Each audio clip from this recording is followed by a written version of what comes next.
আজ একটা সাংঘাতিক দুঃখের ঘটনা ঘটেছে। শুধু দুঃখের নয়, লজ্জার, গ্লানির ঘটনা। আন্তর্জাতিক ক্ষেত্রে বাংলার মুখ আজ পুড়েছে। কেন? একজন বিখ্যাত ফুটবলার মেসি, তিনি কলকাতার একটি স্টেডিয়ামে এসেছেন। আর্জেন্টিনার এই ফুটবলার একজন বিশ্ববিখ্যাত ফুটবল তারকা। দুনিয়া জুড়ে অনেকেই তাকে প্রচণ্ড ভালোবাসে।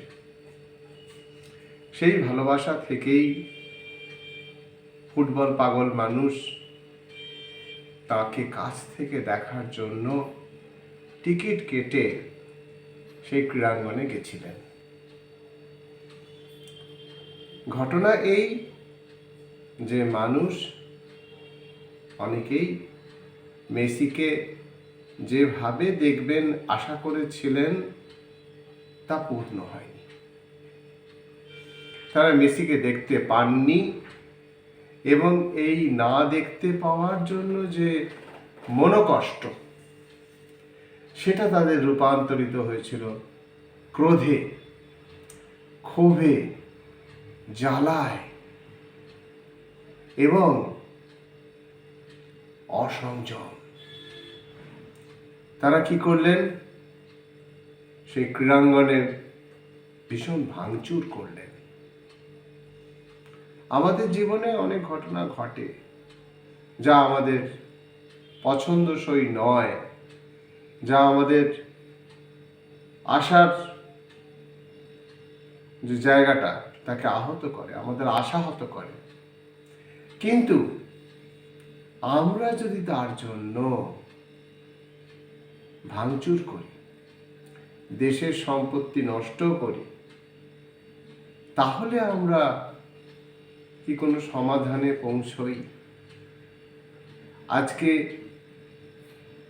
কলকাতার স্টেডিয়ামে মেসিকে দেখতে না পেয়ে যারা ভাঙচুর করেছেন, আমি বলবো তারা পরিণত মনস্ক নন। জীবনে অনেক কিছু অপ্রাপ্তি, না পাওয়া থাকতেই পারে এবং থাকাই স্বাভাবিক।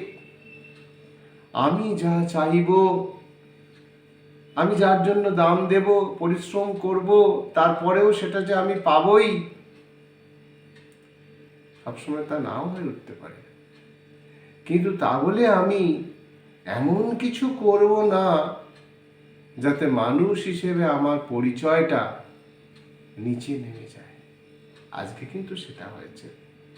মেসি জানতে পেরেছেন যে কলকাতার ফুটবল পাগল মানুষ তারা তাকে দেখতে না পেয়ে সাংঘাতিক ভাঙচুর করেছেন। এখন বিষয়টা হচ্ছে যে কলকাতায় এরকম কিন্তু বারে বারেই হয়।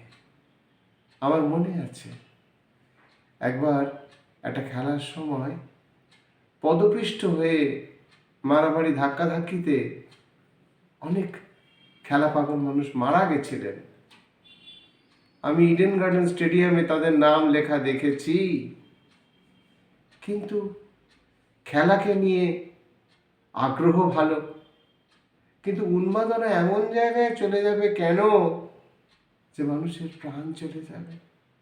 মানুষের প্রাণের চাইতে মূল্যবান কি আর কোনো কিছু আছে? আজকে মানুষের প্রাণ গেছে কিনা আমি জানি না, কিন্তু স্টেডিয়াম ভাঙচুর হয়েছে। এবং এই স্টেডিয়াম যেহেতু সরকারের স্টেডিয়াম, মানে করদাতার পয়সায় স্টেডিয়াম, আর আমি একজন করদাতা, আমি আঘাত পেয়েছি। আমার আরও মনে হয়েছে যে যারাই খেলার উদ্যোক্তা, আয়োজক, যারা টিকিট বিক্রি করে পয়সা নিয়েছেন, তাদের বোঝা উচিত ছিল মানুষ কি চাইছে এবং সেটা তারা দিতে সমর্থ কিনা। মানুষ খেলা দেখতে আসেনি, মানুষ মেসিকে দেখতে চেয়েছে, তাদের পছন্দসই মানুষটাকে দেখতে চেয়েছে। সেটা তারা দেখতে পায়নি, তাই তাদের ক্ষোভ, তাই তাদের যন্ত্রণা, তাই তাদের রাগ ছিটকে বেরিয়েছে। সেটা অপরাধ, কিন্তু এই অপরাধের গোড়ায় কি ঘটনা? আর আমি বলবো যে আমরা তো একটা সভ্য সমাজের যারা চালক, যারা প্রশাসক, তাদেরও কিন্তু ভাবতে হবে কি থেকে কি হতে পারে। আমি কোন কোন জিনিসকে নিয়ে কাজ করছি।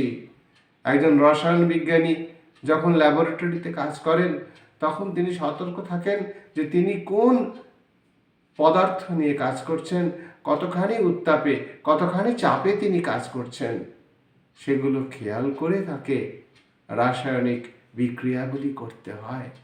সেটি না করে যদি তিনি করেন, তাহলে তাকে আমি পরিণত মনস্ক বলি না।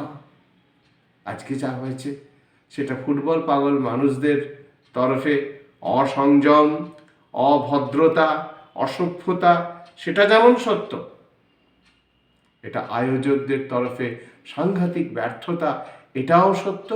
এবং যারাই যুবভারতী স্টেডিয়াম তাদের ব্যবহারের অনুমতি দিয়েছিল, তাদের তরফেও এটা একটা ইন্টেলিজেন্সের ব্যর্থতা বলেই আমি মনে করি।